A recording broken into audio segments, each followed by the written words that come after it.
I am ranked number one. One!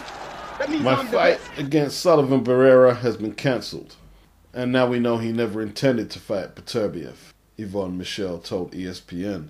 He is the latest long list of contenders who turned down an opportunity to fight Beterbiev for the IBF mandatory position. After we have won the purse bid, Barrera kept pretending on social media he was preparing to fight Beterbiev, but refused to sign the IBF contract. They then requested a Florida state contract.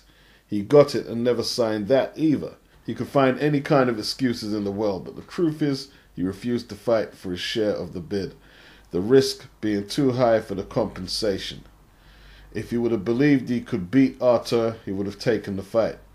Barrera likely will be stripped of his position by the IBF, which would then either see him go down in the rankings to find a fighter willing to step into the elimination fight, or the IBF could simply award Beterbiev the mandatory position. Yvonne Michel, he doesn't believe that the IBF contenders will volunteer to face Beterbiev for the mandatory position, so he will petition the IBF to name Artur the mandatory contender by default. It's really too bad because I had targeted Barrera for Beterbiev. I know he has some credibility, and a KO win by Artur would have made shock waves in the division. To make sure Barrera wasn't going to take the fight, I even promised main events and the IBF I was not going to do the fight in Canada, since Barrera has no passport and cannot enter the country. We were going to do this fight in his own backyard. Well, that's Artur Beterbiev, Team Beterbiev's take on the situation. Well, here's Sullivan Barrera's position. A message to Artur Beterbiev from Team Sullivan Barrera. Artur, yesterday you decided to go to the internet and social media, as you have tried to do in the past, and paint your own picture on the IBF Eliminator bout between yourself and Sullivan Barrera. Maybe your propaganda works in Russia and in Canada, but not in the United States. The fact is, the fight was doomed to fail from the beginning, and you can only look to your fake promoter for reasons and excuses. First, your promoter decided not to negotiate with Barrera's promoter Main Events.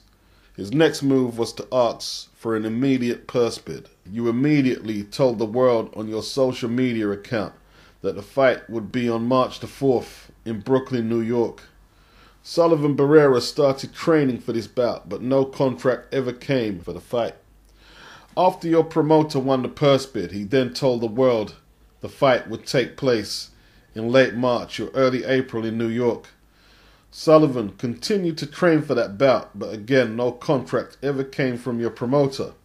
Then a few days before your promoter was obligated to meet the IBF's deadline to send Sullivan Barrera a fight agreement for the Eliminator, he is quoted in a Canadian news article about a possible cancellation of the bout if you would not be able to get a visa to enter the United States. You then had to go to your social media to try and correct your own promoter's quotes and continue to push him to make the bout happen rather than bring up possible excuses to cancel the bout. Next, your promoter tried to tell the world that the bout would be on the 21st of April in Miami, but following the same pattern, a contract from your promoter never came for that fight either. Instead, he tried to send improper agreements to Main Events with various dates and sites that were all contingent on financial backers and could be cancelled and postponed at any time, which is against IBF rules. If your promoter didn't want to negotiate with Main Events in the first place and won the purse bid, why is he trying to make side deals with Main Events instead of just sending a fight agreement? It was also learned that even after your promoter failed to meet the IBF deadline to submit a proper fight agreement to Barrera with the actual date, site and location of the bout, he was still reaching out to local promoters in the Miami area, asking them for large amounts of money for the rights to put the fight on in Miami. One of those promoters actually contacted Barrera's manager and asked his manager to help pay Yvonne Michel and finance the fight. Hopefully you can see how all of these actions and inactions raised tremendous concern in the camp of Sullivan Barrera, that your promoter was grasping at straws and wasn't going to be able to deliver on the fight. He was in violation of the IBF's rule governing the winner of a purse bid and kept trying to find ways around it. As of yesterday, he still wasn't providing specific information on the site of the bouts, and at no time has the bout ever been listed on the schedules of any of the main boxing venues in Miami or any schedule for US television.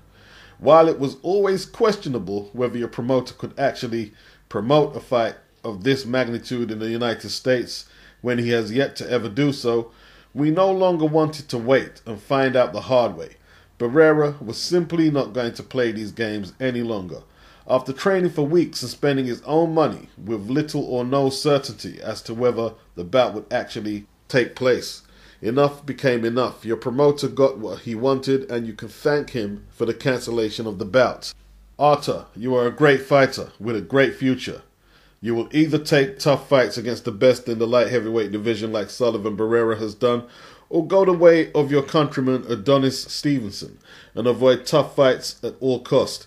You will either be a part of the propaganda and games being played by your promoter, or you would demand to be well informed about the truth behind your opponents and the bouts. But you should know that every story has two sides, and Barrera's track record should leave no doubt about his intentions to fight you and the very best in the division. While you spent all of 2016 fighting whatever cow farmers from Argentina your promoter could find, Barrera was on HBO, facing off against Andre Ward, and then destroyed the previously unbeaten Slava Shabransky. Barrera was ready to fight and does not care about the fact that everyone else is afraid of fighting you. But Sullivan needs to be treated like a man and not a piece of meat. If you and your promoter are just looking for fresh meat, you need to keep going back to Argentina. Shots fired, shots returned. Peace.